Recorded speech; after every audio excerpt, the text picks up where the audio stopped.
तर त्याआधी एक महत्त्वाची बातमी।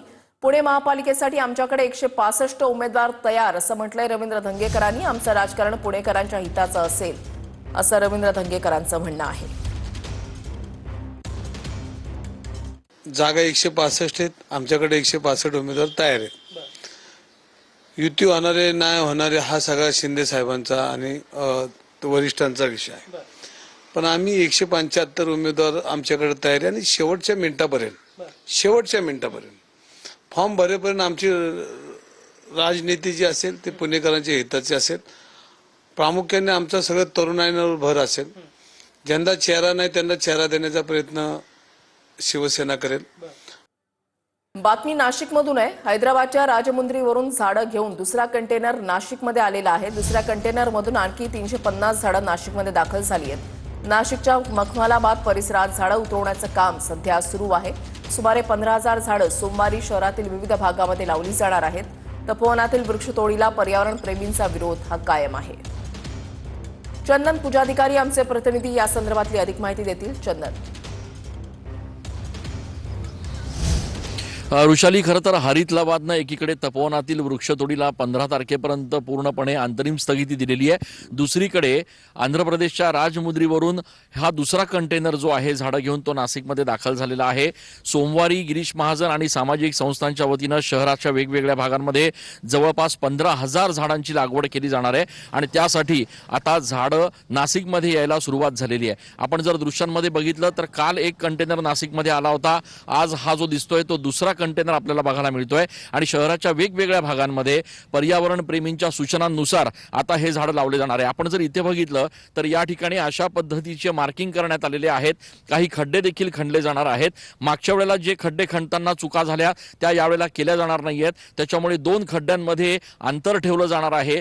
मोठे झाड जे आहेत ते या ठिकाणी लागवड केले जातील आणि त्याच्यामुळे सोमवारचा हा कार्यक्रम महत्त्वाचा असणार आहे। राजेश पंडित आहेत आपल्यासोबत। आपण खड्डे बघितले का? साधारण कसं नियोजन आहे? फार छान, बरं वाटतंय हे खड्डे बघून आणि या झाडांच्या मधलं जे डिस्टन्स आहे ते पण बघून आहे ना बरं वाटतंय आता आम्हाला। बरं, आपण बघतोय की या ठिकाणी हे खड्डे खणायला सुरुवात झालेली आहे। ऋषाली, आपण जर बघितलं तर नाशिकच्या मखमलाबाद परिसरामध्ये हे झाडं देखील आता दाखल झालेले आहेत। समोर मी कॅमेरामॅनला विनंती करेल की आपण त्या ठिकाणी झाडं बघू शकतो।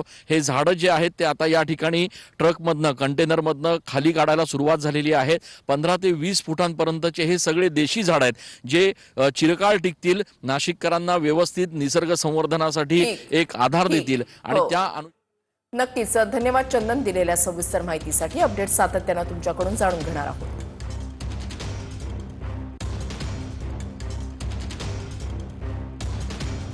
महत्त्वाची बातमी। रायगडच्या पालकमंत्री पदाबाबत अजितदादांनी मोठं वक्तव्य केलंय। तुटेपर्यंत ताणलं गेलं, आता थांबलं पाहिजे। अनौपचारिक गप्पा दरम्यान अजितदादा यांचं हे वक्तव्य आहे। सामंत, तटकरे आणि गोगावले यांच्याशी माझी चर्चा झाली असं अजित पवारांनी म्हटलंय। आदिती तटकरेंशी माझं बोलणं झालं, लवकरच निर्णय घेणार असं अजित पवारांनी म्हटलंय। योगेश बोरसे आमचे प्रतिनिधी या संदर्भातली अधिक माहिती देतील। योगेश। वृषाली, रायगडच्या पालकमंत्री पदावरून गेल्या काही दिवसांपासून तिढा झाल्याचं पाहायला मिळतंय।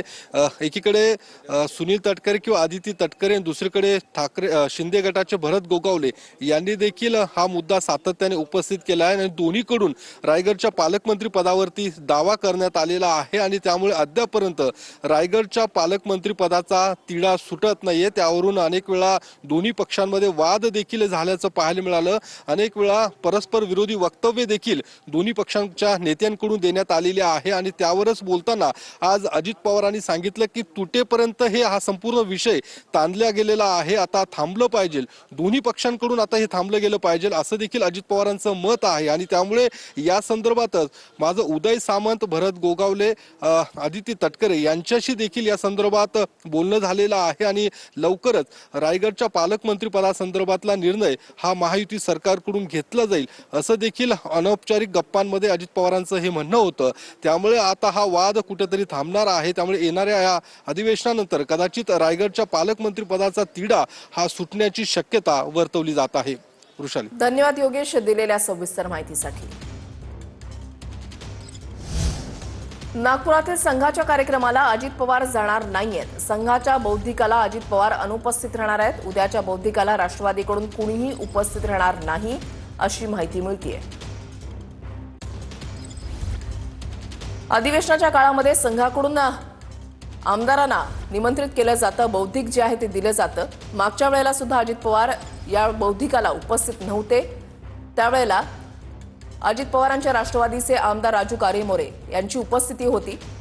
फक्त ते एकच आमदार असे होते जे यावेळेला गेलेले होते. शिंदेचे आमदार, त्याच्यानंतर शिंदेची उपस्थिती आणि भाजपचे आमदार मुख्यमंत्री देवेंद्र फडणवीस यांची देखील उपस्थिती होती. मात्र मागच्या वेळेला देखील अजित पवार यांची अनुपस्थिती होती आणि यावेळेला सुद्धा ते संघाच्या बौद्धिकाला जाणार नाहीत अशी माहिती मिळतेय. विरोधकांकडून अंतिम आठवडा प्रस्ताव सादर केला जाणार आहे. अंतिम आठवडा प्रस्ताव सादर केल्यानं अधिवेशन कालावधी वाढण्याची आशा ही संपुष्टात येते. राज्यातील कायदा सुव्यवस्था, महिला सुरक्षेवर आज चर्चा होणार आहे. नागपूर आणि विदर्भातील प्रश्नांवर विरोधकांकडून टीकास्त्र डागण्याची शक्यता आहे.